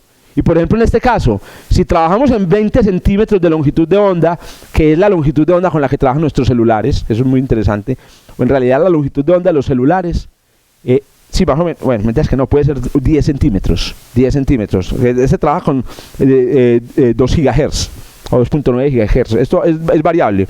Los viejitos trabajan con 800 megahertz y estos ya trabajan hasta con 2 gigahertz, o sea que va de 40 centímetros, la longitud de onda que recibe un celular va de 40 centímetros a 10 centímetros. Esta longitud de onda es muy importante en radioastronomía. 1.4 megahertz, 1.4 gigahertz es la longitud de onda en la que estamos buscando a los extraterrestres, porque sabemos que todos los extraterrestres saben de esa longitud de onda. Que tiene celular. Nosotros estuvimos en un proyecto aquí en la Universidad de San Buenaventura construyendo un radiotelescopio para trabajar en 21 centímetros y nos fue súper bien cogiendo antenas de celular en el centro. Buenísimo, era genial. Nosotros veíamos la galaxia allá, apuntamos el radiotelescopio, veíamos aquí la señal, y decíamos, qué nota, güey, detectamos la Vía Láctea, excelente. Y de repente volteábamos para guardar el radiotelescopio, lo buscábamos hacia el centro y decíamos, ¡ay, fue puta, se movió el centro de la Vía Láctea! Y era que, claro, al voltar el radiotelescopio mirábamos hacia el centro, que era donde estaba la fuente. Como el radiotelescopio no mira solo hacia un lugar, sino que lo que le entra por aquí también lo ve, al mirar hacia el centro de la Vía Láctea, estábamos mirando, eran las antenas repetidoras de celular en el centro. Entonces descubrimos la telefonía celular. Ese fue el resultado del proyecto de investigación. No, y claro, después nos dimos cuenta, no, lo sabíamos, lo que pasa es que uno siempre es optimista al principio, de que los que hacen aficionados radioastronomía en esto, en Estados Unidos, están a 80 kilómetros de la ciudad más cercana. Y es gente que recibe antenas. Nosotros casi compramos una antena de 8 metros de parabólica, esas de unidad viejas. Vea, esa antena, ¿cuánto? No lo vamos a botar. Regálenosla. Primero, ubíquela, cárguela, llévela y póngala y detecte señales de celular, no jodas. Hay que irse bien lejos, hay que meterse en la selva del Bichada. Allá va a estar, o en la Guajira, la mitad del desierto. Allá va a estar el primer radiotelescopio colombiano, pero con este problemita. 0.2 metros, que es 21 centímetros, dividido 20 metros, que es el tamaño de una antena típica, me da medio grado. Ese es el poder de resolución. O sea que si la antena de radio de 20 metros de abertura apunta hacia un borde de la luna, ve la luna, hacia el centro, ve la luna, hacia el borde, ve la luna, pero toda. Y si apunta hacia afuera un grado, todavía ve la luna, no jodas, ¿cierto? Miren ahí la resolución es bastante pobre. Y por esa razón es que no se pueden hacer fotografías. Usted mira hacia el centro de la luna y está recibiendo toda la señal de la luna. Entonces lo que hacen es lo que decía ahorita, es que usted coge y empieza a mover la antena y capta las variaciones en la señal, y con eso usted después, con mucha inteligencia, construye mapas de radio que todo el mundo cree que son imágenes. Nos las venden así: este es el mapa, superposición de la galaxia con el jet que sale del centro, y realmente ese jet ha sido construido con este tipo de técnicas. Dale, hay un aspecto, bueno, muy bien, pregunta de 1 minuto.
Muy bien, a ver, veamos ventajas. Lina, díganos sus 2 ventajas. Falta el de construir, es un ¿qué? Un tendedero y conseguir un amigo electrónico. ¿Qué más? ¿No se te ocurrió otra? Bueno, eso, desventajas. Pobre resolución, mucha interferencia. A ver, ¿qué otra desventaja? ¿Qué otra ventaja vieron los demás? Yo la repito aquí, no la van a escuchar, pero la repito. Atraviesa la atmósfera. Usted puede ver con nubes. No todas las longitudes de onda, pero sí algunas. ¿Qué otra ventaja podrá tener? Que estás mirando lo invisible. Esa es una ventaja muy importante. Vas a poder ver de un objeto que todo el mundo ve en todas, vos lo vas a ver en otra cosa. ¿Qué otra ventaja podrá tener la radioastronomía? Bueno, y desventajas. Además de la pobre resolución, de la interferencia, alguien encuentra otras desventajas. El tamaño. El radiotelescopio tiene que tener un super reflector para poder tener una resolución muy pobre. Entonces, tiene que estar uno muy lejos, interferencia, ¿cierto? Entonces, ahí está. No se pueden hacer imágenes, interesantísimos. Usted con radioastronomía no puede hacer imágenes fácilmente, a no ser que usted tenga la paciencia. Hay un tipo de radioastronomía muy bacana que se está haciendo actualmente con meteoros. Y que no funciona recibiendo radio del meteoro, sino recibiendo cambios en las señales de radio. Resulta que cuando usted está con un radio de onda corta, escuchando ruido radioeléctrico, y pasa un meteoro, la reflectividad de la atmósfera alta cambia, porque cambia la temperatura, hay más electrones, y entonces usted escucha un pico, y usted, ay puta, ¿qué pasó ahí? Y resulta que lo que detectó fue una piedra entrando en la atmósfera. Entonces, ¿qué hace usted? Usted se lleva un radiecito de onda corta, se mete en una finca, abrigadito a tomar tintico y un radio al lado. ¿Y qué está haciendo? No, viendo aquí la lluvia de meteoros, huevón. Y es así, la gente lo está haciendo. Metido dentro de la casa y son escuchando, y son contando meteoros.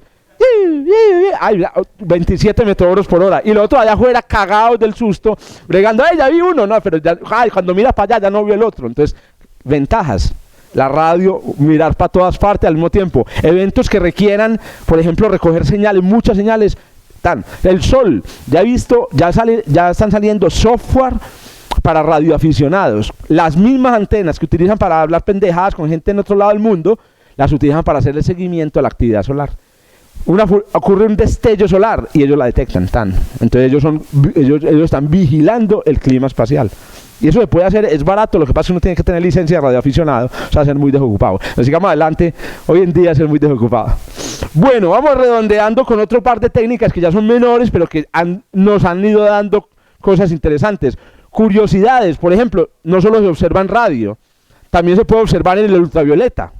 Ahora, tengan en cuenta este dato, para observar el ultravioleta y en el infrarrojo, lo único que usted necesita es que al telescopio le llegue ultravioleta y infrarrojo. Se hace con los mismos telescopios. La observación infrarroja se hace con CCD, con telescopio, objetivo, ocular, longitud focal, es casi lo mismo.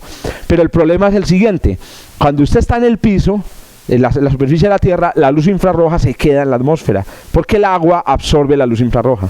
Entonces usted tiene que elevarse a gran altura, ¿cierto? Por ejemplo, la tarea de la próxima semana van a ver un telescopio que elevan a gran altura. Hay un telescopio, el telescopio más alto del mundo, funciona algo así como 15 kilómetros de altura en un avión. El avión se llama Sofía, nombre muy bonito, y es un avión espectacular, tiene un telescopio relativamente grande, un telescopio de 2 metros, y el telescopio solo puede subir y bajar a través de un hueco que le hicieron al avión, sube y baja. Entonces la pregunta que le hicieron alguna vez a los ingenieros, y cuando yo quiero mirar para otro lado, ¿qué hace? Voltean el avión, ¿cierto? Entonces cuando uno va a ver el plan de vuelo de Sofía, está basado en lo que vayan a observar. Entonces ellos van a hacer el seguimiento de un objeto que sube, entonces el avión hace así, después hace así, y este huevón ¿para dónde va? No, está observando, marica, ya lo de la guiada, ahí está observando. Entonces son unos culebras y es un avión, funciona a 15 kilómetros de altura. ¿Y en qué trabajan? Infrarrojo. A esa altura no hay agua. Pero ¿cuál es el problema? El problema es que el infrarrojo es emitido por todo. Una cucaracha emite infrarrojo. Entonces pasa una cucaracha por el observatorio. ¡Ay, mira, un cuásar! No, es una cucaracha que está caminando debajo del telescopio. El mismo telescopio por detrás está caliente. Una CPU atrás y el telescopio lo ve. Entonces, ¿qué tienen? Bajar la temperatura casi a 0. Entonces, el Sofía lleva unos tanques de helio líquido que enfrían el detector hasta niveles muy bajitos. Ultravioleta pasa lo mismo, la ultravioleta lo absorbe la estratosfera, la capa de ozono. Entonces hay que observar donde no haya capa de ozono, o sea, casi todo el planeta entero. Entonces va para el norte, en el agujero de la capa de ozono en realidad es el paraíso de los observadores del ultravioleta, o se va para el espacio. El Hubble observa en el espacio. Sebastián me hizo una corrección wikipediosa de hace 8 días, que yo dije que el Spitzer iba a trabajar en ultravioleta. El Spitzer va a trabajar principalmente en el infrarrojo. El James Webb Space Telescope, que es el sucesor del Hubble, va a trabajar en el infrarrojo y en el visible, ¿cierto? ¿Y cómo se observa? Entonces ya cuando uno se aleja del ultravioleta y el infrarrojo es que empiezan los problemas. Por ejemplo, rayos X. Usted construye un telescopio de rayos X, un plato, 2 centímetros, y dice, bueno, hágale pues los rayos X, pero si es que los rayos X traspasan todo. Entonces cuando llegan los rayos X en el espejo, siguen derecho, y le toman la radiografía del telescopio. ¡Qué bonita radiografía del telescopio! No jodas. Entonces miren cómo se inventaron para hacer fotografías de radio. Construyen un telescopio que es casi cilíndrico. Entonces lo que hace, el telescopio no es así, sino que el telescopio es así. Los bordes del telescopio son así. Y entonces el rayo X, cuando llega rasante, ahí sí rebota, como una piedra en el estanque, ¿cierto? Entonces el radiotelescopio está formado por un conjunto de cilindros concéntricos, y cuando llegan los rayos X por aquí, los cilindros lentamente van concentrando el rayo X aquí. Impresionante, es una técnica impresionante que es con la que se han descubierto las cosas más impresionantes en agujeros negros, materia oscura. Así se va a descubrir la materia oscura, porque los rayos X los producen, y los rayos gamma los producen los eventos más energéticos del universo. La colimación en general, el concepto de que la luz que llega al foco llegue al centro del telescopio donde tenés la cámara. Eso es la colimación. Lo que vos estás viendo de pronto es enfoque. Este telescopio logra enfocar ahí en el centro. Dale. Este es uno de los telescopios, por ejemplo, entre los telescopios famosos. Hay uno, por ejemplo, muy famoso que se llama el telescopio Fermi, que fue un telescopio de rayos X. Entonces todos tienen forma de cañón. Y uno dice, mira, el telescopio tan raro con forma de cañón, ¿cierto? Y es que aquí adentro está el espejo. Este es el espejo del telescopio. Sigamos adelante. Los detectores ya no son CCDs, porque todavía usted le pone la CCD, pasa derecho, sino que son detectores de partículas de alta energía, son mucho más, tienen problemas terribles de resolución. Otra vez, una imagen en rayos X, usted apunta el telescopio de rayos X y le llega un rayo X de por acá y lo siente. Este ha sido uno de los grandes problemas para detectar, por ejemplo, los agujeros negros. Emiten muchos rayos X o las explosiones de rayos gamma. Emiten muchos rayos X y muchos rayos gamma, pero cuando usted va a ver, no puede precisar de qué punto del cielo llegaron. Entonces cuando usted le pregunta al amigo que sabe de galaxias y de estrellas, le dice, busca por aquí. Y este güey le dice, no, pero hay 20 estrellas, weón. No, pero entonces busca un poquito por aquí, hay 2 galaxias, hermano. No jodas, no, listo, entonces dejémoslo así. Los nuevos radiotelescopios de rayos X y rayos gamma están trabajando en mejorar la resolución, y cuando lo logren, vamos a poder ver ahí sí, el disco de acreción alrededor del agujero negro, perfectico, resuelto, una fotografía espectacular. Bueno, voy a terminar. No voy a mencionar esto ahora, mencionando un último, digamos, una frontera. No voy a hablar de esto de las técnicas observacionales porque tomaría tiempo, y más bien voy a dejarlas para cuando hablemos de las propiedades específicas de las estrellas. Por ejemplo, con una técnica observacional, hoy por hoy muy famosa, que se llama interferometría, se está midiendo el tamaño de las estrellas, se está logrando ver el tamaño de las estrellas. Simplemente quiero terminar hablándole sobre la nueva frontera, o sea, lo que les acabo de mencionar es lo que hay hasta ahora. O sea, tenemos los telescopios, en el siglo XIX dieron paso o se complementaron con espectrógrafos, con cámaras fotográficas, y después vinieron telescopios en otras longitudes de onda, ya hoy se habla de sensores, etc. Pero resulta que viene el futuro. ¿Cuál es el futuro de la observación astronómica? Entonces, ¿qué piensa uno? No, pues que construyan los telescopios de 40, 38 metros, 100 metros, que construyan radiotelescopios gigantes, ya no en un valle de 300 metros, en un valle de 500, que pongan radiotelescopios en la Luna, que ya lo han pensado, porque en el lado que no mira hacia la Tierra, no se oye nada de la Tierra. Si usted pone un radiotelescopio a una de 200 kilómetros de una ciudad, ve en la atmósfera reflejada las ciudades lejanas. Pero si usted se va para el lado no visible de la Luna, No hay un solo milivatio de ondas de radio de la Tierra. Ya han pensado en poner radiotelescopios en la Luna, pero todos esos esfuerzos lo único que hacen es aumentar un poquitico nuestra capacidad de ver lo mismo. El futuro de la astronomía, que posiblemente nos vaya, ojalá, a la mayoría de nosotros nos van a tocar vivos, el futuro de la astronomía está en esta imagen. El futuro de la astronomía está en esta imagen. Esta imagen que hay aquí es una de las imágenes más impactantes de la astronomía en el presente y es el equivalente, vamos a repetir la clase. Esta imagen que ustedes ven aquí es el equivalente a las primeras dibujos de Galileo por el telescopio, pero en otra cosa completamente distinta.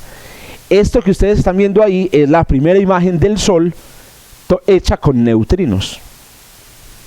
Esa mancha roja, el tamaño real del Sol en esa imagen es ese cuadrito chiquito que ven ahí. O sea que ese amarillo que usted ve, ese rojo se debe a que en este momento los neutrinos no nos dan resolución suficiente para ver el Sol. Pero yo no tengo problemas, es que la ciencia es un proyecto a muchas generaciones, como decían en Cosmos esta semana, y el resultado es que yo estoy seguro que en un par de décadas, o tal vez un siglo o dos, vamos a tener telescopios de neutrinos observando el centro de Marte. Los neutrinos traspasan todo, y son emitidos en procesos nucleares.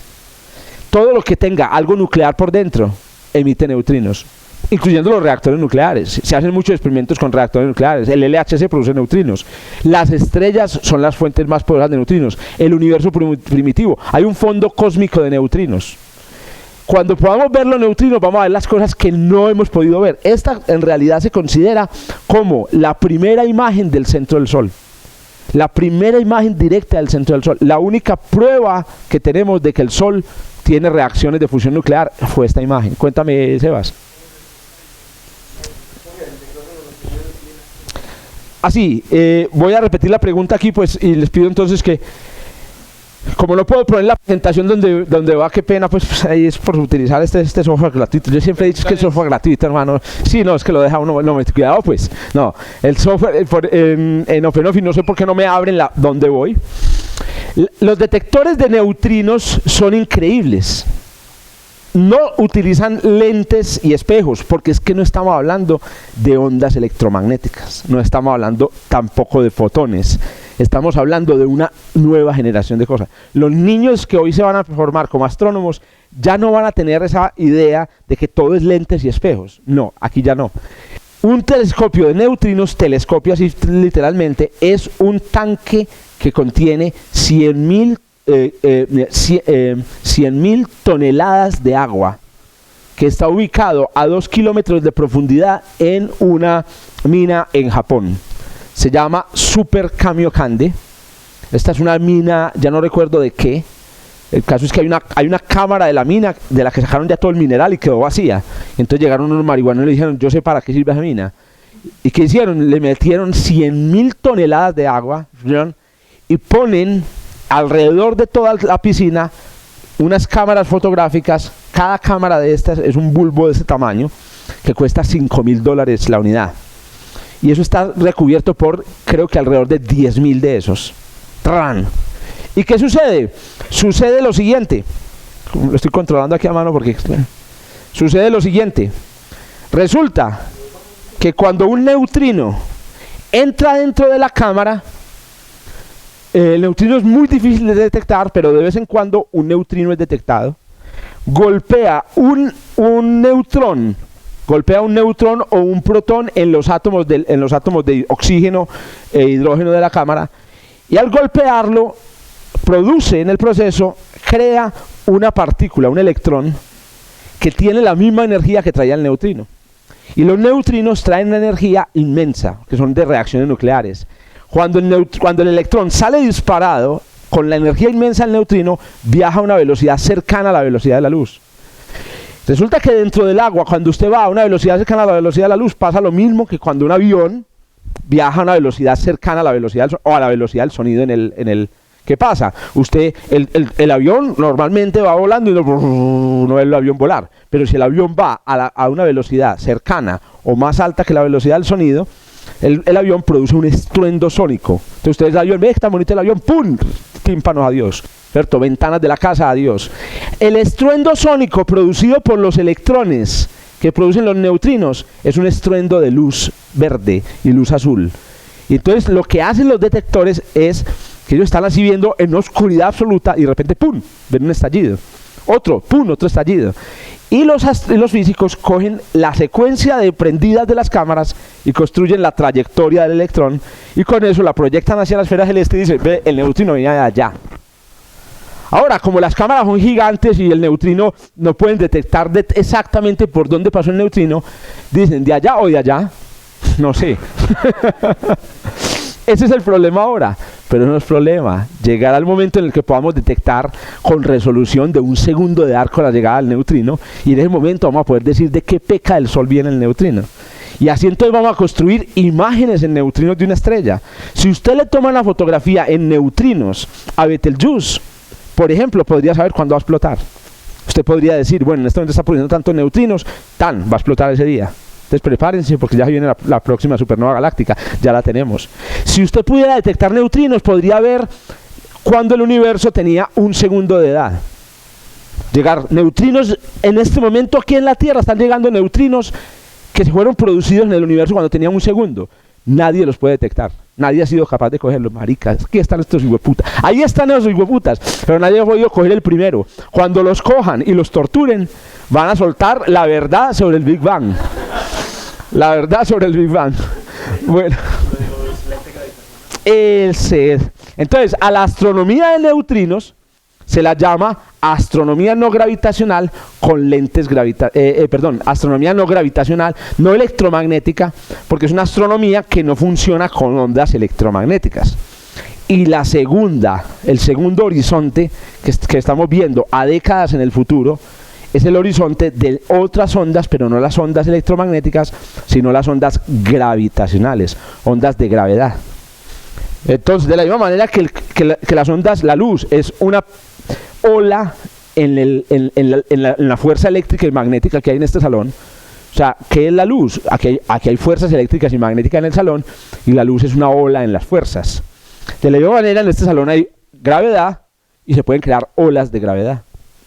En particular, los fenómenos más violentos del universo, la creación de un agujero negro, el choque de 2 agujeros negros, la formación de agujeros negros, explosiones, la misma explosión de las estrellas crean olas de gravedad que podemos detectar. Ya se han construido los primeros detectores telescopios de olas de gravedad. Aquí hay uno que yo podría decirles es básicamente el equivalente a tener un radiecito de onda corta en la casa en lugar de tener un radiotelescopio. O sea, aquí está Jodrell Bank, el futuro dentro de 300 años. Por ahora tenemos un radiecito de onda corta. Estamos pegados ahí escuchando ruido. Es un telescopio, veanlo, el tamaño del telescopio es 3 kilómetros para allá y 3 kilómetros para allá. Carísimo como un hijo de pucha. Todos los que pusieron plata para esto decían, ¿qué es lo que van a hacer ahí? Entonces, claro, ellos lo tenían que decir, no, vamos a construir un sistema de vacío buenísimo que va a servir para la industria del empacado de pollos, o vamos a construir unos instrumentos, unos láseres súper precisos y una óptica súper precisa, y en el fondo estuvieron no saben que lo que vamos a detectar es ondas gravitacionales, weón. No han detectado ni mierda, hermano, ni mierda, llevan años, hermano, y solo tienen el ruidito. Pero el día que detecten, ay papito, téngase fino porque ese día la astronomía va a voltearse del todo. Ese día vamos a ver ahí sí, fantasmas en el universo, empezando porque vamos a ver el Big Bang. Ya no vamos a ver 1 segundo.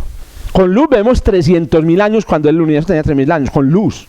Con neutrinos vemos 1 segundo. Con ondas gravitacionales vamos a ver el Big Bang, sin exagerar. Vamos a ver el momento de la creación del universo. Porque las ondas gravitacionales existen de que existe la gravedad, que existe desde el principio. Pero todavía estamos a décadas o posiblemente. En estos días se hizo un avance muy grande en una técnica parecida a la que utilizan. Aquí utilizan rayos láseres. Algún día podemos hacer una charlita sobre ondas gravitacionales, que yo las llamo las ondas de Dios, porque son parecidas a la partícula de Dios, que es el Higgs, que todo el mundo sabía que existían, pero nadie ha detectado uno. También hay las ondas de Dios. Las ondas gravitacionales fueron predichas en 1916 por Einstein, y sabemos que existen, porque si lo dijo Einstein, existen, ¿cierto? No porque lo dijo Einstein, no porque lo dijo la relatividad general, que es la teoría física más perfecta que se ha construido jamás. Dice que las ondas existen y nadie ha visto una.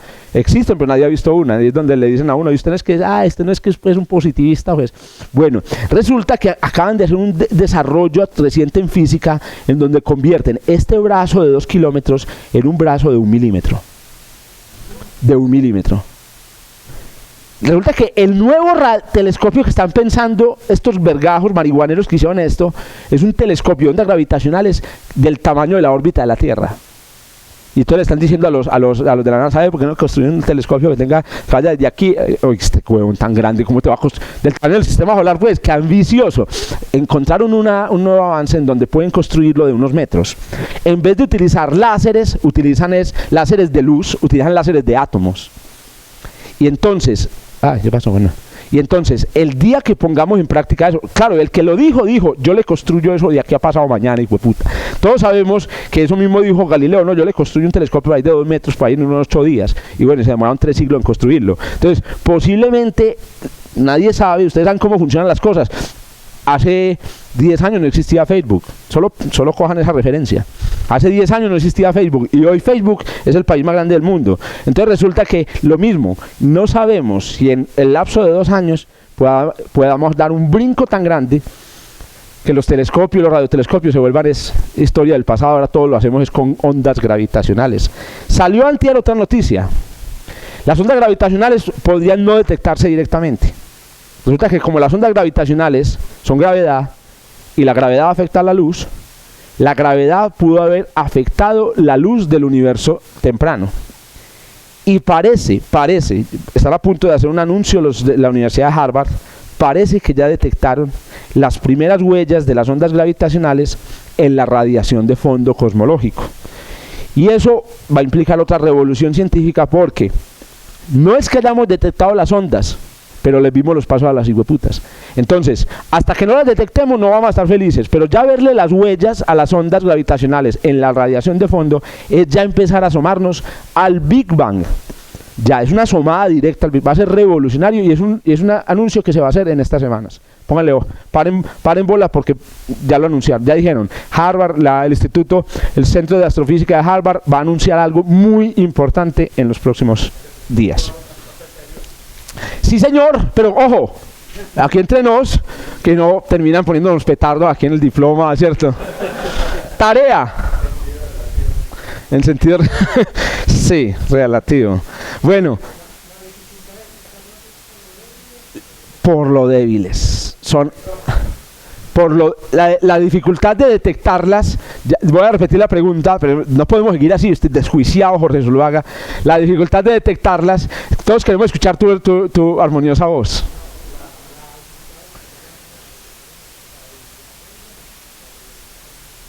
La dificultad, la detección, las ondas gravitacionales, una onda electromagnética de luz tiene una frecuencia de 1000 billones de hertz.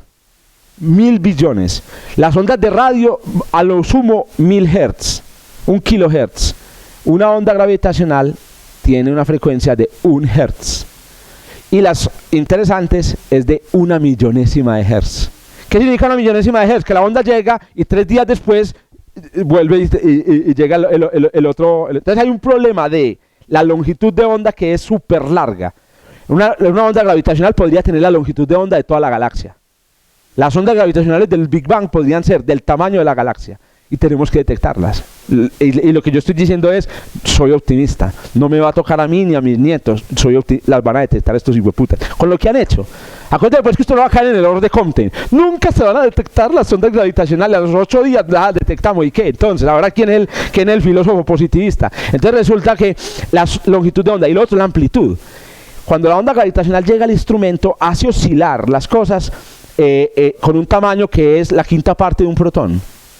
Entonces hay que detectar movimientos tan absurdamente chiquitos que es muy difícil si el instrumento es chiquito. Por eso es que lo quieren construir del tamaño del sistema solar. Porque si para un instrumento pequeño oscila la quinta parte de un protón, para una cosa del tamaño del sistema solar oscila 2 veces el tamaño de un protón. Entonces, y ya 2 veces ya sí la detectamos. ¿Vale? Porque el montañero, el pastor que tira un avión y sin paracaídas y cuando está a 2 metros, no, este saltico sí me lo pego, ¿cierto? Entonces resulta que lo mismo, aumentamos un poquitico, que aumentemos 1 milímetro para poder detectarlas. Será difícil, pero ahí vamos para adelante. Bueno, hay un documental espectacular que me encontré en YouTube preparando esta clase, que les quiero proponer como tarea. ¿De dónde sale la tarea? La tarea está en ver el documental. Bueno, ¿y cuál es el problema? Yo veo documentales todos los días. El problema es que el documental no tiene subtítulos. No tiene subtítulos. Es un documental en inglés. No está en ruso, no está en griego, pero no tiene subtítulos. Pero es un documental. Es un documental de la BBC sobre los grandes telescopios. ¿Cuál es el reto? El reto es ver ese documental como sea. Ya que usted consiga un amigo que sepa inglés que se lo vaya traduciendo en simultánea, o así sea que haya aquí uno bien encarretado que nos haga los subtítulos en esta semana. Completamente, busqué por todas partes el documental. Primero está pirateado, está en HD, eso sí, está súper bueno. Y barre toda la parte instrumental. No lo quise traer porque yo dije, no, ya me dicen, no, es que usted dijo que no necesitaba inglés y está estudiando aquí inglés 17, 200 en la prueba del TOEFL. Entonces más bien se lo dejo para que ustedes hagan el intento esta semana de verlo. ¿Y cuál es la idea? Entregar una pequeña reseña de ese documental. El documental se llama algo así como Big Telescopes. Sí, Super Telescopes. Yo les voy a mandar el link en YouTube donde está. ¿Cómo dices? Que lo escriba. Ok. Escribámoslo, Large Telescopes. Super Telescopes. Bueno, la palabra super y telescopes. La palabra. Hagan el esfuerzo. Búsquense a alguien. Y de verdad, si alguien, por ejemplo, ya Sebastián lanzó la mano, que Sebastián acaba de ofrecerse para escribir los subtítulos de ese. Puede ser. Y después ponemos a Juan David a que lo pase en formato .srt con los tiempos. No, aquí entre todos vamos armando el documental para que jubilemos el del Large Binocular Telescope, que ya va siendo viejito, y pongamos ese que tiene a Sofía, tiene...